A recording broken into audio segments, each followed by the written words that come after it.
dengan fertilisasi. Jadi fertilisasi itu adalah meleburnya sel telur dengan sel sperma atau disebut juga dengan pembuahan.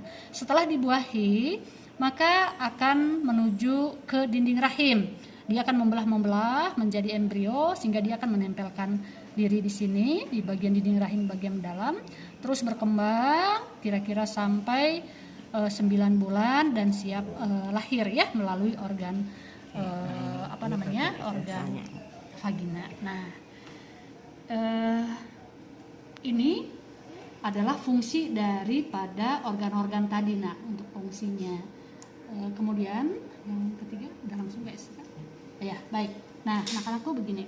Selain tadi ada di sini sel telur, maka juga di sini kan tadi dihasilkan hormon ya, estrogen dan progesteron. Itu fungsinya juga untuk pertumbuhan kelamin sekunder pada perempuan.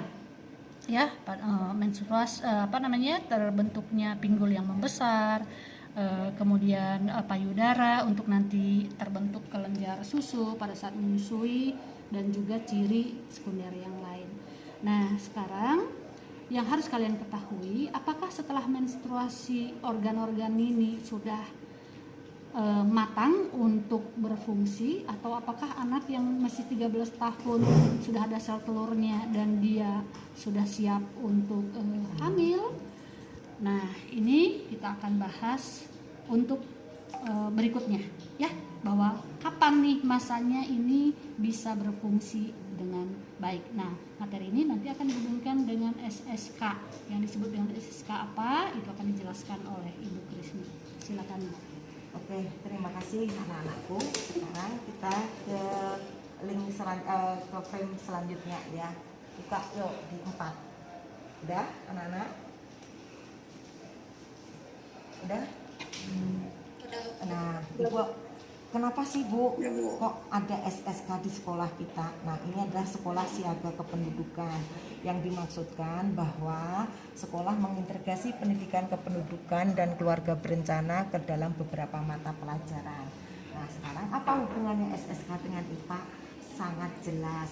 Kependudukan itu bukan berarti cuma ledakan penduduk atau jumlah penduduk, tapi kualitas sumber daya manusia. Nah, kualitas sumber daya manusia otomatis salah satunya adalah kesehatan.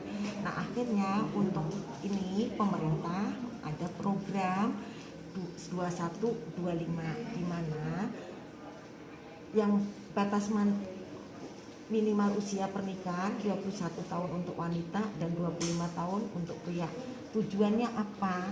Nah, selain ini berkaitan dengan kehidupan, kesiapan fisik, mental, emosional, pendidikan, dan juga hubungannya dengan yang diterangkan sama Bu Sumala tadi. Kenapa sih harus 21 dan 25? Ternyata ada tujuannya. Nah, menekan pernikahan dini.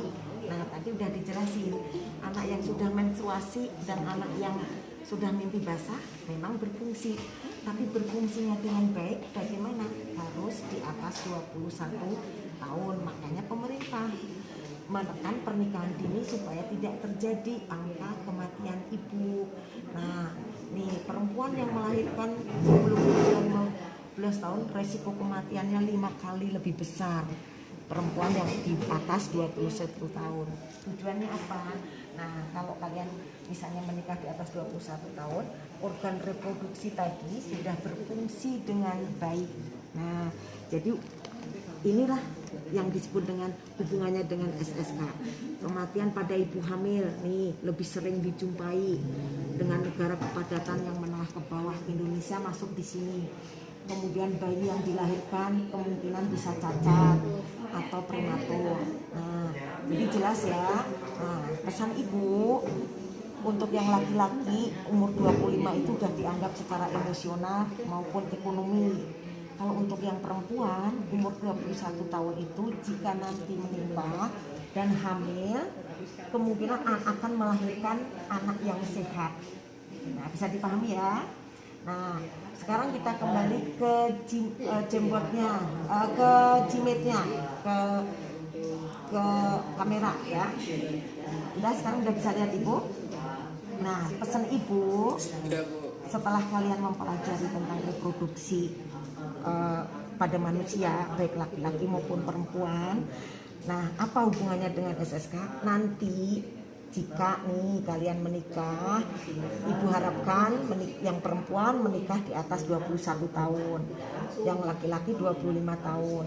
Nah, seandainya nih bisa, nanti kan bisa dipaksa atau apa, kamu bisa ngejelasin.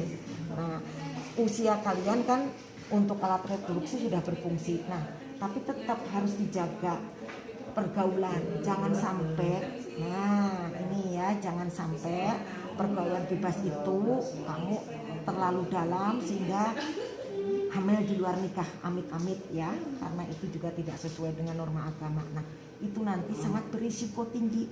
Kebanyakannya yang berisiko itu adalah perempuan, karena kehamilan itu ada di perempuan. Nah, jadi harus dijaga betul-betul kematangan reproduksinya sehingga nanti pada waktu menikah sudah siap. Jelas anak-anak? Ya, ada yang ditanyakan? Ada yang ditanyakan? Nah, jadi nanti kalau kalian menemukan tetangga atau apa, kamu bisa menjelaskan ya. Kenapa sih kok harus menikah di atas 21 tahun untuk perempuan dan 25 tahun untuk laki-laki? Selain menunda kelahiran, mengurangi jumlah penduduk, mengatur jumlah penduduk, kalian juga sudah siap secara fisik dan mental. Oke, makasih.